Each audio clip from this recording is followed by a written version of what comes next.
Hi my dear குட்டீஸ் and friends, welcome to Sahana corner. Last இயரோட calendar அட்டை எல்லார் வீட்லேயும் வேஸ்ட்டாக இருக்கும். அதை வச்சு தான் இன்றைக்கி வந்து ஒரு கிராஃப்ட் பண்ண போகிறோம்.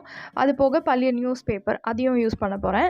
கேலண்டர் அட்டை வந்து கீழே போர்டை வச்சுட்டு சைட் ஃப்ரேம் பண்ண போகிறோம். அதுக்கு வந்து நியூஸ் பேப்பரை சின்ன ஸ்டிக் மாதிரி ரோல் மாதிரி சுருட்டி வச்சுருக்கேன். அடுத்து பழைய நியூஸ் பேப்பரை சின்ன சின்னதாக கட் பண்ணிக்கோங்க. அதில் இமேஜஸ் எல்லாம் எதுவுமே இல்லாமல் கட் பண்ணி எடுத்து வச்சுட்டு அந்த போர்டு மேலே வந்து இப்படியே நான் ஒட்டுற மாதிரி ஒட்டிக்கோங்க. குட்டி குட்டியாக கட் பண்ணிங்கன்னா நீட்டாக இருக்கும். ஒரு பெரிய பேப்பர் எடுத்து அப்படியே ஒட்டினீங்கன்னா அதில் இமேஜஸ் எல்லாம் இருக்கும். அந்த இமேஜஸ் எல்லாம் இல்லாமல் பார்த்துக்கோங்க, அவ்வளோதான். ஸோ வேஸ்ட் பேப்பரை வச்சு இந்த மாதிரி ஃபுல்லாக அந்த போர்டில் பேக்ரவுண்ட் எதுவும் தெரியாத மாதிரி ஃபுல்லாக ஒட்டிடலாம். ஃபெவிகாலும் தண்ணியும் மிக்ஸ் பண்ணி ஃபுல்லாக ஒட்டியாச்சு நான். இது நல்லா காஞ்சதுக்கப்புறம் இதுக்கு மேலே தான் வந்து நம்ம வந்து ஒரு ஆர்ட் பண்ண போகிறோம். இது வந்து வாலில் மாட்டினிங்கன்னா நிஜமாகவே ரொம்பவே அழகாக இருக்கும். ஒரு எக்ஸ்பென்ஸ் இல்லாமல் ஒரு சின்ன கிராஃப்ட் பண்ணுறோம், ஆர்ட் பண்ணுறோம் அப்படின்னா கண்டிப்பாக இதை நீங்கள் ட்ரை பண்ணி பாருங்கள். அடுத்து அந்த சைட் ஃப்ரேம் இருக்குது இல்லையா, அந்த ஃப்ரேம் பண்ணுறதுக்காக பேப்பர் ஸ்டிக் ரெடி பண்ணி வச்சுருந்தேன். அதை வந்து பிளாக் கலர் பெயிண்ட் அடித்து நல்லா காய வச்சுடுங்க. அதை வந்து சைடில் ஃப்ரேமாக ஃபிக்ஸ் பண்ண போகிறோம். ஸோ அதுக்கான இடத்த விட்டுட்டு அதுக்கு அடுத்த ஃப்ரேமுக்கு பக்கத்தில் வந்து நான் ஒரு ஹாஃப் சர்க்கிள் வரைகிறேன். பென்சிலில் வரைஞ்சிக்கோங்க, ரொம்ப டார்க்காக வேண்டாம், லைட்டாக வரைஞ்சிட்டு அதை கூட அழிச்சிடுங்க. நம்மளுக்கு தெரிகிற அளவுக்கு இருந்தால் போதும். அதுக்கு மேலே வந்து பெயிண்ட் பண்ண போகிறோம். அது என்ன பெயிண்ட் பண்ண போகிறேன்னா, நான் வந்து ஃபர்ஸ்ட் வந்து ஒரு ஆரஞ்சு கலர் எடுத்து ஒரு ஹாஃப் சர்க்கிள் வரைஞ்சிருக்கேன்னா அதுக்கு வந்து கலர் ஃபில் பண்ணிக்கிறேன். ஆரஞ்சும் எல்லோவும் சேர்த்து மிக்ஸ் பண்ண போகிறோம். இன்றைக்கி வந்து ஆர்ட் வந்து ஆரஞ்சு, எல்லோ, ப்ரௌன் இந்த 3 கலர்ஸ் தான் நான் யூஸ் பண்ண போகிறேன். ஸோ வந்து ஒரு பெரிய ஃப்ளார் வரைய போகிறேன். இது வந்து நான் எக்ஸ்பிளைன் பண்ணுறதுக்கு ஒன்றும் இல்லை. ஷேடிங் வந்து நம்ம எப்படியெல்லாம் கொடுக்குறோமோ அதை பொறுத்து தான் நம்ம இந்த ஆர்ட் வந்து அழகாக கம்ப்ளீட் ஆகும். அதனால் நான் பேக்ரவுண்ட் மியூசிக் மட்டும் போட்டுட்டு என்னோடய வாய்ஸை மியூட் பண்ணிக்கிறேன். ஸோ உங்களுக்கு இன்ட்ரெஸ்ட் இருக்குது அப்படின்னா எப்படி ஷேடிங் கொடுக்குறேன் அப்படிங்கிறத நீங்கள் கண்டினியூஸாக வாட்ச் பண்ணுங்கள். ஃபஸ்ட்டு இந்த மாதிரி பெட்டல்ஸ் எல்லாம் ரஃப்பாக போட்டுட்டு அதுக்குள்ளே வந்து ஃபர்ஸ்ட் எல்லோ கலரை ஃபில் பண்ணிவிட்டு அதோட கண்டினியூஸாகவே வந்துட்டு அந்த ஆரஞ்சும் எடுத்துருக்கோம்ல, அந்த ஆரஞ்சையும் அந்த லீவ்ஸ் அந்த பெட்டல்ஸில் வந்து டபுள் கலர் இருக்கிற மாதிரி நம்ம வரைய போகிறோம்.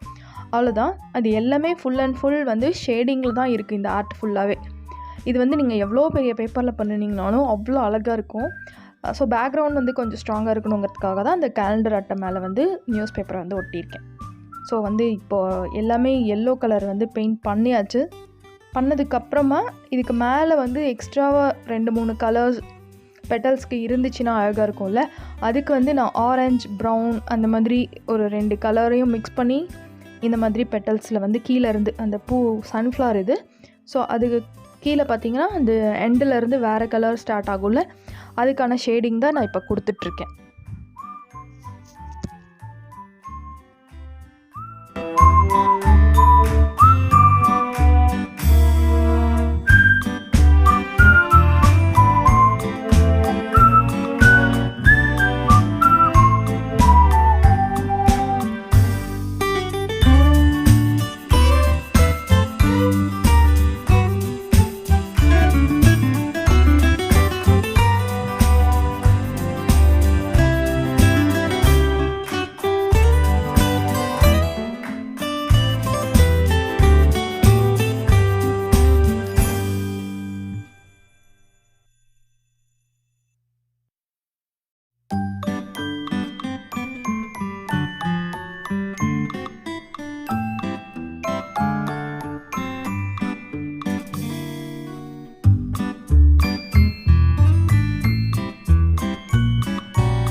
இப்போ வந்து ஃப்ளார் கம்ப்ளீட் ஆகிடுச்சு. இப்போ வந்து சைடில் வந்து கொஞ்சம் இடம் இருக்குல்ல, அதில் வந்து நான் வந்து ஒரு லைட் ப்ளூ கலர் எடுத்திருக்கேன். அது கூட கொஞ்சம் ஒயிட்டு, வாட்டர் எல்லாத்தையும் மிக்ஸ் பண்ணிக்கோங்க. ரொம்ப லைட்டான ஒரு ஷேடை வந்து நம்ம ரெடி பண்ணி எடுத்துகிட்டு அந்த போர்டில் சைடில் கொஞ்சம் இடம் இருக்குது, லெட்டரிங்ஸ் மட்டும் தனியாக இருக்குல்ல, அந்த இடத்துல என்ன பண்ண போகிறோன்னா இந்த மாதிரி ப்ளூ ஷேட் வந்து கலர் ஃபில் பண்ணிக்கலாம். ரொம்ப லைட்டாக அந்த நியூஸ் பேப்பரில் இருக்க அந்த லெட்டர்ஸ் எல்லாம் வெளியே தெரியணும். பட் வந்து கலர் மட்டும் ப்ளூ கலராக இருக்கணும். அந்த மாதிரி அந்த சைட் ஃப்ரேமில் எவ்வளோ இடம் இருக்கோ அந்த பூவை விட்டுட்டு ஃபுல்லாக வந்து ப்ளூ கலர் பெயிண்ட் வந்து நான் பண்ணிக்கிறேன். இது கான்ட்ராஸ்ட்டாக ஏதாவது ஒரு கலர் க்ரீன் கூட பண்ணலாம், அழகாக தான் இருக்கும். அந்த மாதிரி ஏதாவது ஒரு கலர் வந்து சைடில் ஃபில் பண்ணிடுங்க. அவ்வளோதான், நம்மளோட ஆர்ட் வந்து கம்ப்ளீட் ஆக போகுது. இதுக்கு மேலே வந்து நம்ம இன்னும் கொஞ்சம் சின்ன சின்ன டெக்கரேஷன்ஸ் வந்து நம்ம பண்ணலாம். இது ஒரு வாலில் வந்து மாட்டி வைக்கிறோன்னா அழகாக இருக்கணும்ல. ஓகே, அடுத்து இதுக்கு நம்ம ஆல்ரெடி ஃப்ரேம் பண்ணி வச்சுருந்தோம்ல, அந்த ஃப்ரேம் கூட நம்ம வந்து ஸ்டிக் பண்ணிடலாம். இதில் வந்து நீங்கள் எந்த அளவுக்கு ஷேடிங் கொடுக்குறீங்களோ அந்தளவுக்கு வந்து பூ வந்து அழகாக இருக்கும். நான் பெட்டல்ஸ் எல்லாம் வந்து எல்லோ கலரே சுத்தமாக மறைஞ்சிருச்சு. அதனால் எல்லோ கலரை மட்டும் கொஞ்சம் லைட்டாக டச்சப் வந்து கொடுத்துக்கிறேன். இந்த மாதிரி பெட்டல்ஸ் எல்லாம் தனித்தனியாக தெரிகிற மாதிரி வரைஞ்சிங்க அப்படின்னா பார்க்குறதுக்கு ரொம்ப அழகாக இருக்கும். ஓகே, இப்போ வந்து ஆர்ட் வந்து கம்ப்ளீட் பண்ணியாச்சு. அடுத்து ஃப்ரேம் ஃபிக்ஸ் பண்ணி ஏதாவது ஒரு கோட் வந்து எழுதலாம். நம்ம அடுத்து என்ன பண்ண போகிறோன்னா, சைடில் வந்து ஃபெவிகால் அப்ளை பண்ணிவிட்டு நம்ம பேப்பர் ஸ்டிக் வந்து நம்ம ரெடி பண்ணி வச்சுருந்தோம் பிளாக் கலரில். அந்த ஸ்டிக்கை வந்து அப்படி ஒட்டிடுங்க. ஃபெவிகால்னால் கொஞ்சம் ஒட்டுறதுக்கு லேட் ஆகும்.